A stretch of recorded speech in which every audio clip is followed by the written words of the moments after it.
তো এই যে ফ্রেঞ্চ ফ্রাই কেটে নিছি, এখানে দিয়ে দিছি একটু মরিচের গুঁড়ো, লবণ আর হচ্ছে কর্নফ্লাওয়ার।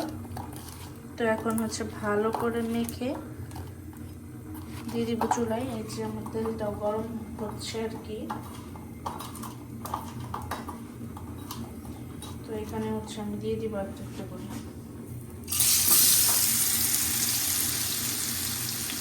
সবগুলো একসাথে দিব।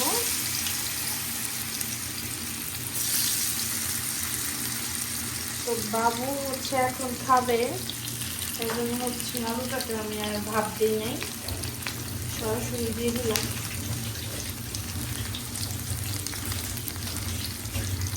এখন মিডিয়াম আছে একটু ভেজে নেব, তাহলে হচ্ছে মচমচা হয়ে যাবে।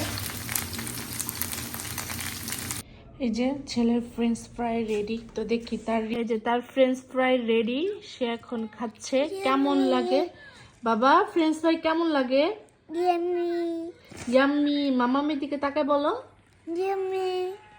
মামামকে একটা খাওয়া দিবা না?